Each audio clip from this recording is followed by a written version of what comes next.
this saw, I done it kind of like I did the 500i. I went ahead and ordered the bark box and the filter kit and all this for it from West Coast Saws, but and you'll have to excuse me, I've got a bit of a summer cold. But anyway, I went ahead and ordered all this stuff, and you know, I wasn't crazy about the green weenie because it's soft. You can get them with the spring or without, yada yada yada. But when I was on Redbeard Saws, because I believe West Coast was out of something. Oh, they was out of the velocity stack and the filter for the 500i. But so I went to Redbeard Saws, and in doing so, I found the black uni filter, which was like the products you may also like or whatever. And it was a black filter, which I thought would match really good to the black tops, you know, dyeing them to the black tops. And it said on there that this filter would fit most of all the velocity stacks or whatever, which is a 2-inch. The one that's on the 500i, if you're looking for it, and I wasn't too clear for it, I just called it a 660 filter because at the time that's all I knew. But it's actually a filter number PK82 is what it is, right? So, in doing so, I just assumed, without measuring this intake or anything like that, that they was all 2 inches, because the PK82, I think, which you can look it up and you know, look up the filters and it'll tell you for sure. The PK82 is a 1 7/8 inches to like a 2-inch opening, you know, and the 400C, and that's what the 500i velocity stack is. And apparently the velocity stacks for the 660s are 2 inches, or around about that. The PK82 filter will fit them. They make a PK92 filter, which I don't know, you know, they have red, green, and everything, but the PK 22, 52, 82, and I think the 92, all that I've looked up, it pulls up the black filters like these, you know, like I've got on the 500i, what I'm putting on this, or like what I've got on this 400C right now. So,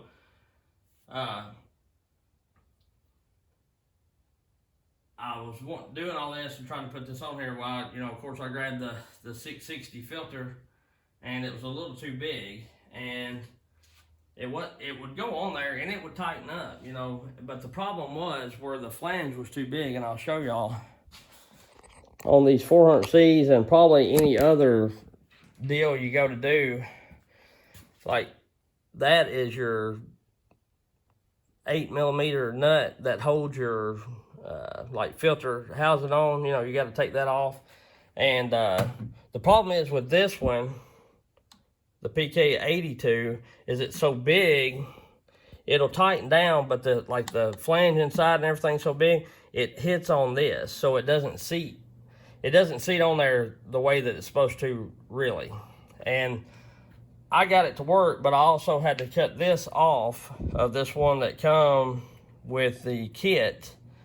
And I don't know if I got it from Redbeard Saws or West Coast Saws or whatever, but I had to cut this off and put like a little bushing in here to get that neck down to work, because the problem I was having is it was so big, and when I was going to tighten it, I'd go to tighten it, and where it wouldn't go past this, it wasn't grabbing on there enough, and it would just slide off. It would pop off. So I knew that wasn't going to work, but I wanted to test run the saw and run it with that filter and everything. So I went ahead and I put a little JB weld on this, stuck this in there, and I made it work. But that wasn't right, and I wasn't happy with it.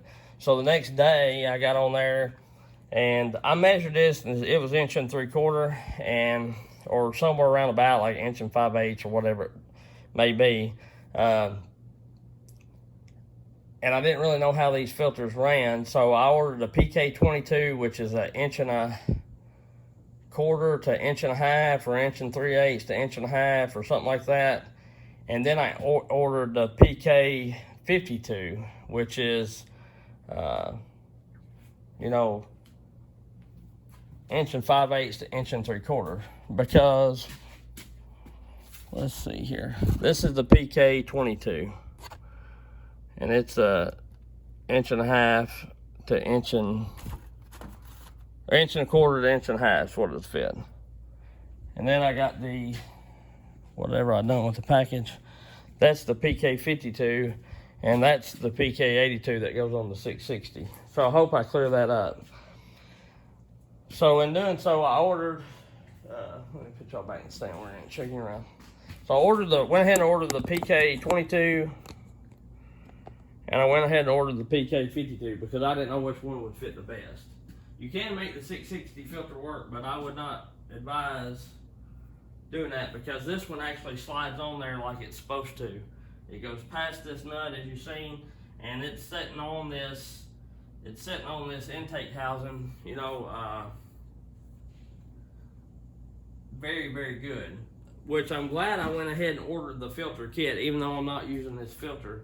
And you may be able to come up with a different way, but I'm going to show you why, because I haven't put it out. I made a video before of me installing all this stuff, but being as I didn't have the right thing, I just went ahead and deleted it, and I was going to start over. But when you get the filter kit, like from Redbeard Saws or West Coast Saws or whatever, you know, it comes with this filter, and it comes with these two little rubber grommets, okay?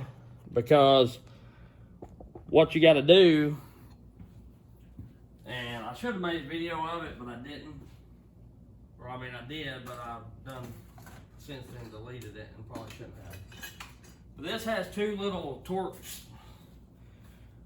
You know, this sits on here like this, somewhere around about, or vice versa. Yeah, like this, maybe, or like inside this. However it does, you know. And then that's what your filter twists on. But this is held on by right here by two little Torx head screws. They're like a T10 or T whatever. I don't know. They're very little. Some video shows that you got to take this rubber grommet off and slide this whole housing out and get to it where you can take them out. But if you use a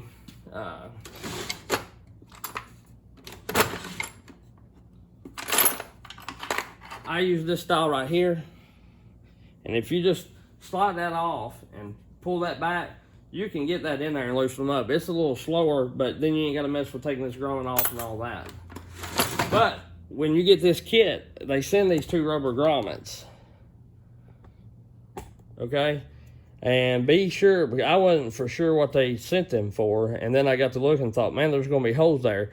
If you don't put two rubber grommets in here or something, even if you don't go with the kit, the filter kit, and you just get the PK52 filter, you've got to find some way to close these two screw holes off. If not, you're not going to be sucking in big sawdust and saw chips, but you're going to be getting a crap load of fines in there, and it's going to do away with the whole purpose of putting this style of filter on to begin with, right? And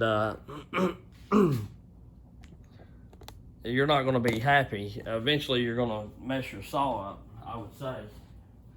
But that's the deal there. You know, this is just the highlights. I wasn't going to bore you with all the taking it apart, and putting it on, and taking it apart, and all that kind of thing. Just, to me, there was no sense in it. And right here is here's the PK52. So I got the 22, the 52, the 82 is 2 inch. That's what fits the velocity stacks like the 500i. The PK82 fits the velocity stacks on the 500i and the 660 and all that kind of stuff. Well, and it may fit more things, but what I'm getting at, it's 1 7/8 to like 2 inch. The PK92 or whatever the next number up is like a 2 1/8 to 2 1/4 or something like that, and they may keep going. The PK22 is 1 1/4 or 3/8 to 1 1/2, and the PK52 is 1 5/8 to 1 3/4, and that's what this is. And like I say, this filter goes on like a champ. It's really, really, really, really good. Fits really, really well is what I'm getting at. So I'm gonna oil this filter and go ahead and put it on. And I ordered the Uni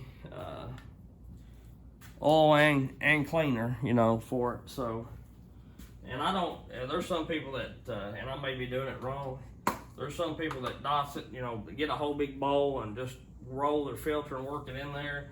I just shake this up and coat it pretty good on the inside, let it set. Because it's oil, I don't figure it's going to be just killing the, you know. And then I just take it here and I spray it lightly. Or not really lightly, but give it a pretty good coating. I don't try to just flood it, but. And I may be doing this wrong. And if I am, I'm sure somebody will come on here and tell me. Most people don't have a problem with pointing out everything that a person does wrong. But yet they don't have a YouTube channel. They just like jacking their jaws on other people's YouTube channel, which I don't care. People say what they want to me, but just, like I say, don't get your feelings hurt when you get a thrashing back. But for the most part, for everybody else, don't, you know, and I ain't saying that every time, but, you know, I've watched YouTube videos that I didn't think that was the best in the world or the most exciting. But you know what? I didn't get on there and post that, hey, you need to do this better, or you need to do that better, you know. What I'm getting at is just people that has YouTube channels and put their life out there and put their experiences out there for everybody in the world to see. Don't get on there and bash them and tell them how crappy they're doing. If you don't like what they did, turn off the video and don't watch it. And if the next video you don't like, don't watch their channel. But whether it is good content or crappy content, what I'm saying is they're trying. You know, they're trying to share their experiences and everything, and it takes a lot for a person to, not really a lot, just terribly a lot, but you know, some people are kind of shy or whatever, I guess, and stuff. But anyway, what I'm getting at is it just takes a lot of time and work editing these videos and putting them out there and stuff. So you know, just if you don't like what people do, don't say anything. I guess it goes back to if you don't have anything good to say, just don't say nothing at all.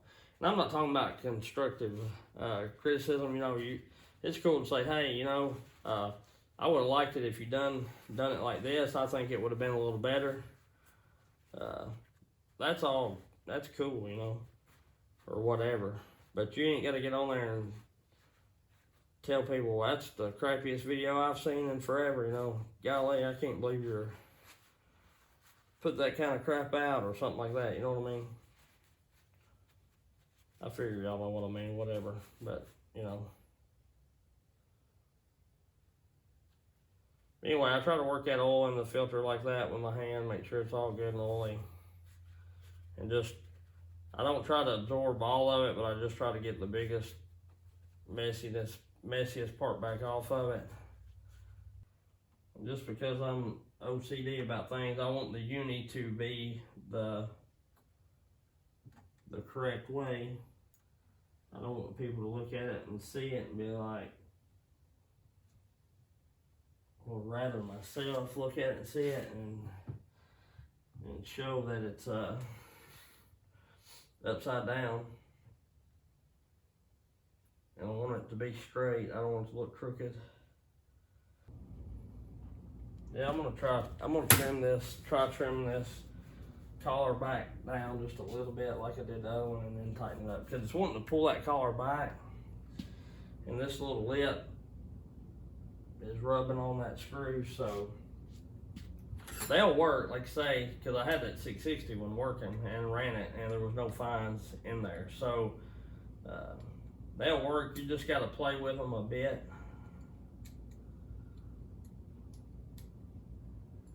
If you want it to look like that. I've had a couple people ask me the only reason why I'm doing this. They want to know exactly how I done it or what filter I used, which, I mean, you know, I don't care to share anything that I do. I'm just going to take a pair of scissors and start